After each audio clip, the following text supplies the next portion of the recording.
Content monetization setup সহ যারা page কিনতে চাচ্ছেন বা পেজ কিনেছেন, আজকের এই ভিডিওটা তাদের জন্য। কন্টেন্ট মনিটাইজেশন সেটআপ সহ পেজ কিনে যদি প্রতারিত না হতে চান, তাহলে অবশ্যই ভিডিওটি সম্পূর্ণ দেখবেন। ভিডিওটি সম্পূর্ণ দেখে যদি কিছুটা প্রয়োজনীয় মনে হয়, তাহলে অবশ্যই প্রোফাইলটি ফলো দিয়ে পাশে থাকবেন।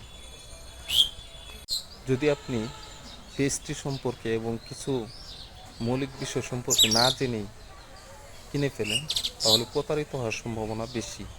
কারণ কন্টেন্ট মনিটাইজেশন সেটআপ পাওয়ার পরে একটি পেজ একজনে সহজে বিক্রি করার কথা না।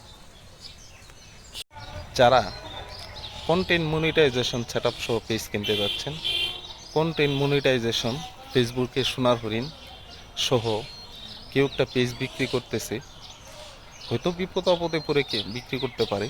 তো এছাড়া পেজটাতে কিনতে গেলে কিছু বিষয় অবশ্যই দেখে কিনতে হবে। সেটা হলো, এক, পেজে কোনো বড় ধরনের পলিসি ইস্যু বা আর্নিং রেস্ট্রিক্টেড পলিসি ইস্যু আছে কি না সেটা।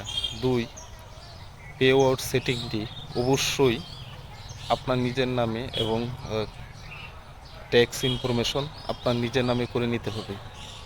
পে আউটটা সম্পূর্ণ আপনার নিয়ন্ত্রণে নিতে হবে। দুই, তিন,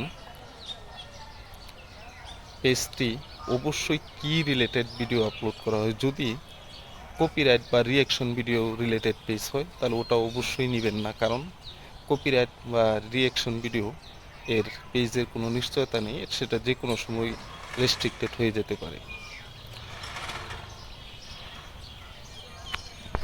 চার, পেজটি যে রিলেটেড ভিডিও আপলোড করা, যে ক্যাটাগরির, সেই ক্যাটাগরির ভিডিওকে আপনি বানাতে পারবেন কি না, সেই কন্টেন্টকে আপনি তৈরি করে আপলোড করতে পারবেন কি না, সেই ধারণা নিয়ে তারপর একজনের কন্টেন্ট মনিটাইজেশন সেটআপ সহ সোনার হরিণ কিনে আনবেন।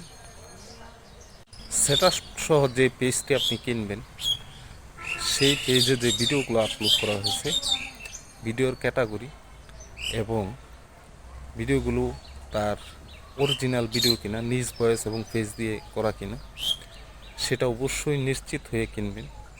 যদি বিভিন্ন কপি পেস্ট ভিডিওর পেজ হয়, তাহলে সেটা না কিনাই ভালো। আর যদি এর মধ্যে কোনো একটা সমস্যা থেকে থাকে, আপনার যেটা সাধ্যের বাইরে, তাহলে সেই সেটআপ সহ পেজটি আপনার জন্য না কিনাই ভালো হবে। প্রতারিত না হয়ে সঠিক তথ্য জেনে তারপরে পেজ কিনবেন। আল্লাহ হাফেজ।